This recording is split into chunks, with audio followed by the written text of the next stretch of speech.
de 35 anos de experiência no mercado, sobretudo em tecnologia da informação, ele foi eleito um dos 50 maiores CIOs do mundo pela Information Week dos Estados Unidos. E com apenas um ano à frente da empresa de análise de crédito Boa Vista, contribuiu para que ela crescesse 25% em 2011. São mais de 7 milhões de consultas feitas por dia por empresas que precisam saber se seus clientes são bons ou mal pagadores. Eu tenho o prazer de receber Dorival Dourado. Dorival, um prazer receber em nossos estúdios. Obrigado por ter aceito o nosso convite. Rodrigo, o prazer é meu poder estar aqui com você, compartilhando um pouco do nosso conhecimento, da nossa experiência, junto com a sua audiência. Dorival, você sabe que antes de falarmos de mercado, eu gosto sempre de falar da carreira do executivo, do empreendedor. E eu sei que você tem uma experiência, uma passagem brilhante no Grupo Abril, que é, sem dúvida, um dos maiores e melhores grupos de comunicação do país durante 22 anos. Conte-nos essa experiência. Bom, como eu falei já para o fundador da empresa, né, essa experiência na Abril, ela faz parte da minha vida, tanto pessoal como profissional. Sim. Foram mais de 2 décadas, né, aprendendo muito, trabalhando com gente de primeira linha, com pessoas diferenciadas, né, e principalmente com aquelas pessoas que fazem você questionar os problemas, questionar as teorias diariamente. Sim. Tivemos a oportunidade de ajudar o grupo a fazer a sua expansão, tive a oportunidade de trabalhar com a internet em 1991, 92, 93. Aliás, um dos precursores no Brasil. Exato, somos meio jurássicos nessa área aí, né, com a estruturação do Serviço Brasil Online, que depois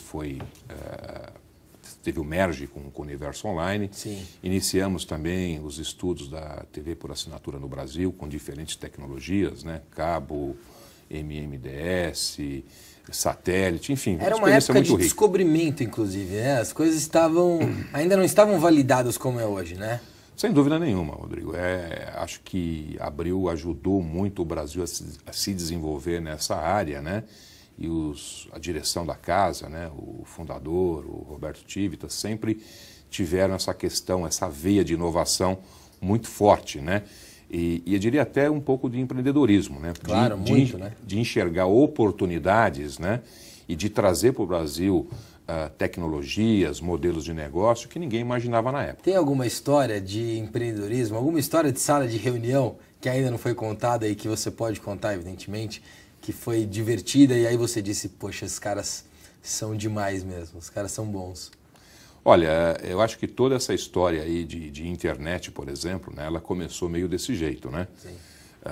Na época, ninguém imaginava o avanço e a amplitude da internet no mundo. E um vice-presidente da casa disse para a gente, olha, parece que está acontecendo um determinado movimento aí, mas a gente não acredita muito nessa história. Todavia, é importante a gente entender o que está acontecendo. Então você reúne lá o teu pessoal, né, e dá uma olhada nessa história e conta para a gente. Né? E a gente começou de uma maneira muito embrionária, né? Duas, 3 pessoas desenhando o serviço, né? Tentando entender como é que funcionava na época as famosas BBS, né? Sim. E já propondo para a companhia se posicionar de alguma forma nesse mercado. O resultado dessa história toda, como eu falei, foi o Brasil Online. Perfeito. Ô, Dorival, como é que você, como administrador, migrou para a área de tecnologia, para a área de sistemas? Como é que foi essa migração? Olha, Rodrigo, eu acho que essa questão da tecnologia, né, ela sempre me chamou muita atenção. Porque ela participa da vida das pessoas, ela traz transformação, e ela tem uma veia de inovação contínua e muito profunda, e ela exige que você reflita e você se questione e pense, né, que passos você pode dar diariamente. Então, esse ambiente, né, eu diria que paranoico, estressante da tecnologia, me chamou muita atenção. Sim. Porque é uma área que tem um nível de contribuição muito grande para as empresas, para as pessoas e para a sociedade em geral. Sem dúvida. No ano 2000, eu vejo aqui através do meu HP EliteBook, você saiu do Grupo Abril e foi ser diretor-geral de um fundo Venture Capital aqui no Brasil e trabalhar com empresas e investir em empresas que trabalhavam na área de inovação e tecnologia. Essa também deve ter sido uma experiência muito interessante, porque empreender no Brasil nunca foi uma coisa fácil. Em 2000, a coisa estava maturando, mas muito diferente do que é hoje em 2012. Não, sem dúvida nenhuma, né? Hoje nós vivemos num paraíso. É verdade. Essa minha decisão, ela já foi muito nessa linha do empreendedorismo, né? Larguei um emprego estável, muito bom, de 22 anos numa corporação, né? Uma das maiores empresas de mídia do mundo, né? Sim. Para cair numa aventura, né, de um venture capital, né, que era justamente entender como é que nós poderíamos ajudar os empreendedores brasileiros e as empresas brasileiras a construir modelos de negócios diferentes. Sim. E fui ser funcionário número 2, né? Na época todo mundo me achou louco, né? Minha esposa, meus filhos, o meu chefe, o próprio presidente da Editora Abril. Mas eu considero que foi uma grande experiência profissional na minha vida. Era um sonho essa coisa? Porque aí você passou também a ser empreendedor, né? Sem dúvida nenhuma. Bom, eu tinha vivido muito, né, a subida, né, da bolha, né, e o estouro da bolha de internet do ano 2000. Sim. E achei que isso poderia, de alguma maneira, né, ajudar mais o mercado, né? Eu não me dava por satisfeito de ver aquela situação, né, finalizar daquela forma. Ou seja, a lógica naquele momento era de quanto mais negativa fosse o fluxo de caixa, né, quanto maior fosse o prejuízo, maior era o valor da empresa. Eu falei, essa fórmula não pode funcionar desse jeito. Então fui trabalhar nesse Venture Capital justamente tentando abrir, né, para os empreendedores brasileiros essas oportunidades de investimento e de profissionalização. E você ajudava os empreendedores a formatarem os seus negócios também? Nós analisamos, né, durante 4 anos mais de 1000 oportunidades de investimento. Nossa. Né, e investiram efetivamente? Poucos investimentos, né, em função do momento político que o país tinha naquele momento, mas fizemos alguns investimentos mais fortemente na América Latina. Mas ajudamos empreendedores a estruturar operações na área de internet, na área de gaming, na área de mídia, na área de ensino à distância, né? E cometemos alguns equívocos, né? Nós investimos em alguns modelos de negócio que eram bastante inovadores para a época, né? Que só vieram a maturar 15 anos depois. Consolidaram agora. Exatamente. Perfeito. Qual foi o maior aprendizado dessa experiência? Olha, eu acho que tem uma série muito longa de aprendizados, né? Mas acho que o principal aprendizado que eu tive nessa experiência foi de como criar valor para as empresas. O que faz a diferença? Não é uma boa ideia somente, ou não é um produto, né? Criar valor significa você analisar a situação, a proposta sobre diferentes perspectivas, né? De forma totalmente integrada. Qual a maior característica do empreendedor brasileiro que você mais admira?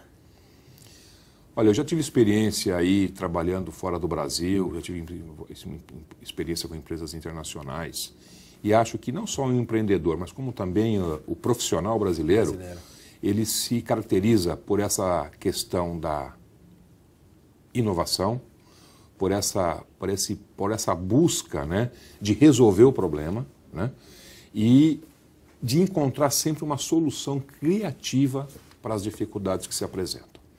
E a maior dificuldade desse empreendedor qual é?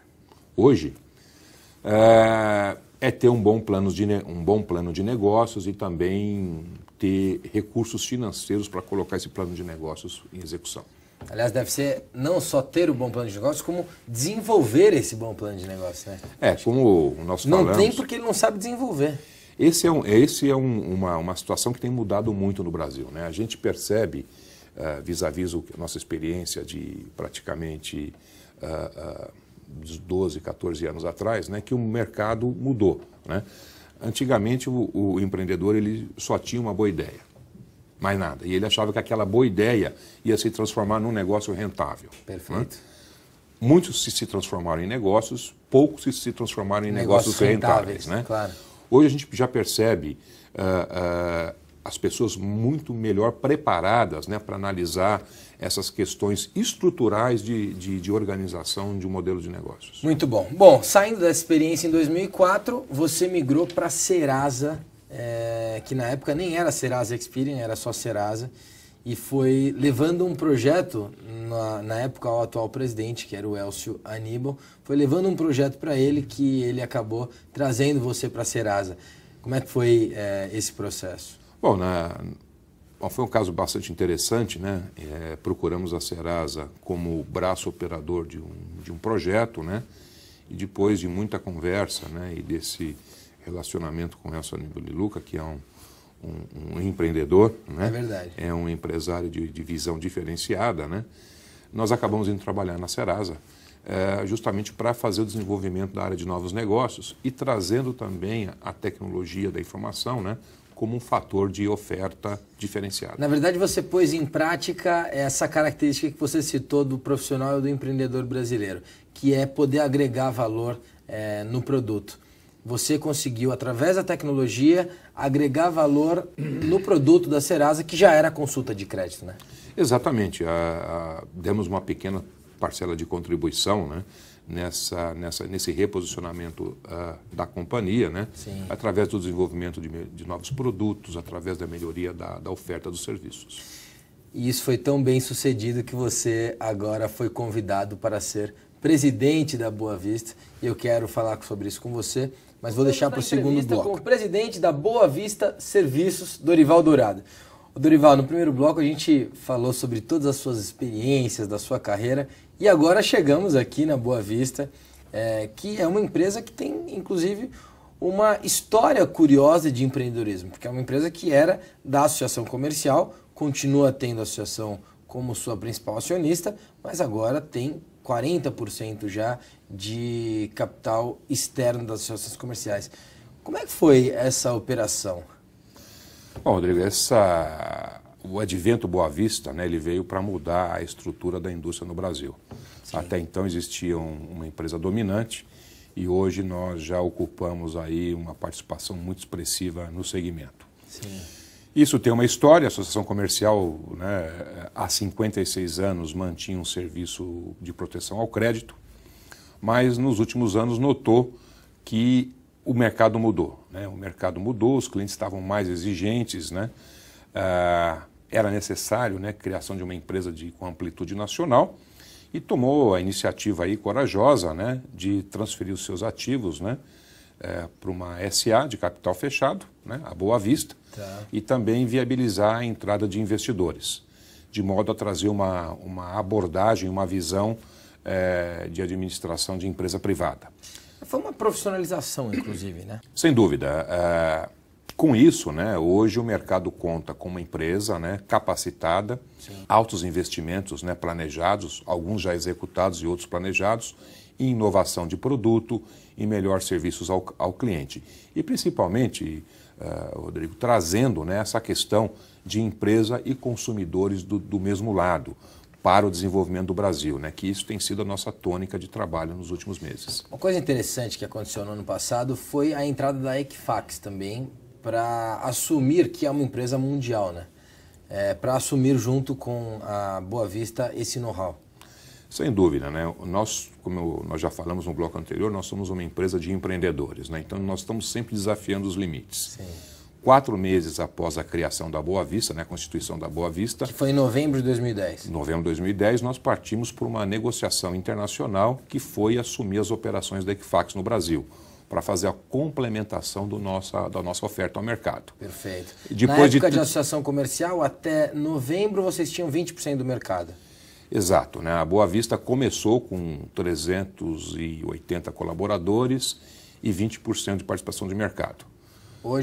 Hoje nós temos mais de 900 colaboradores, né, e perto de 40% a 45% de participação no mercado. E o que a Equifax representou nesse share?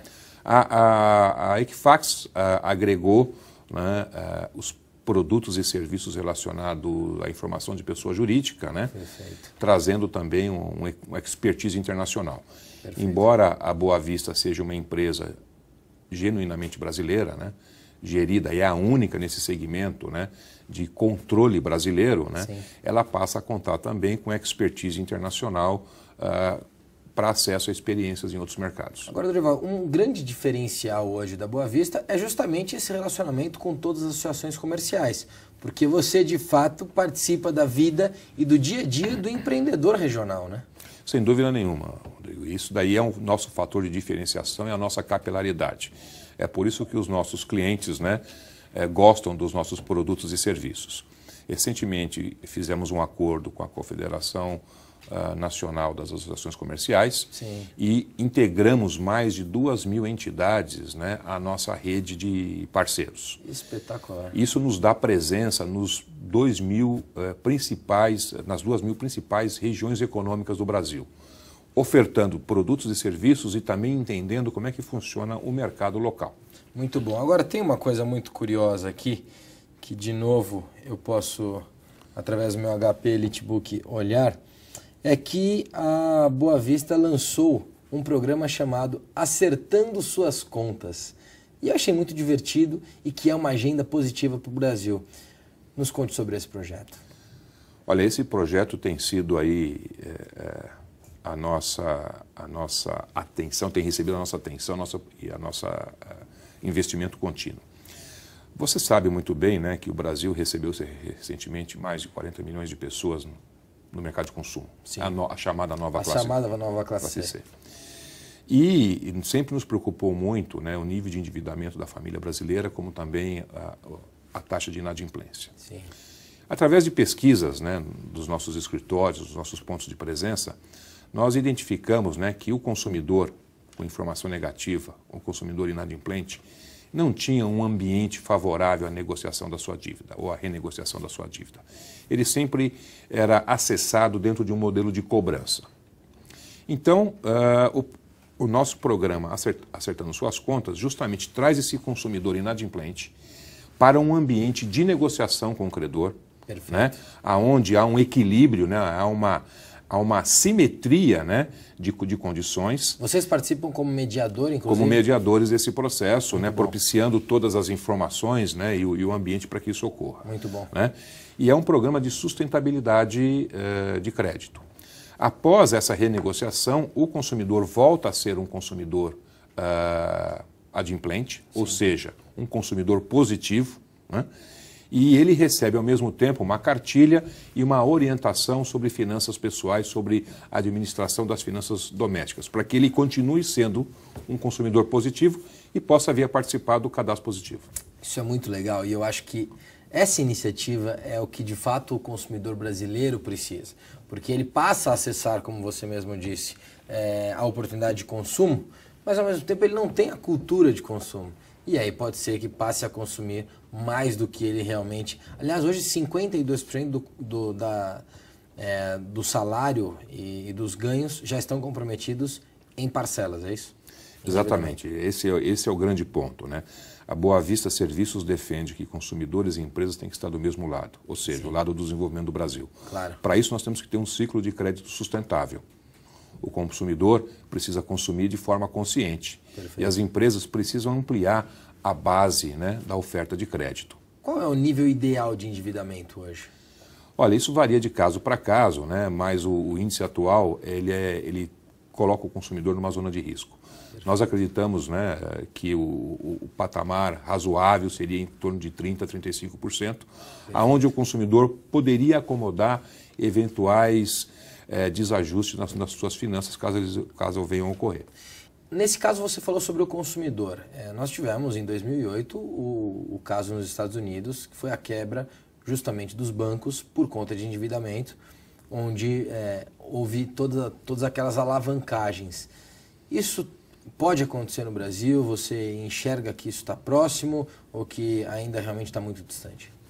Olha, aqui no Brasil nós temos uma situação bem diferente, né? O aspecto regulatório, né, e o aspecto de fiscalização do governo nessa questão ele é muito forte. Sim. Né? Então, os Estados Unidos hoje está fazendo a lição de casa que o Brasil está eventualmente ensinando. Perfeito. Agora, na questão do consumidor, é claro, né, 40 milhões de pessoas inseridas no ciclo de consumo, uma maior oferta de crédito, né, uma expansão da base de crédito que hoje representa 48%, 49% do PIB. Né? Tudo isso, num país desajustado, pode representar risco. Né? Por isso que é muito importante a gente acompanhar nível de endividamento familiar, nível de inadimplência.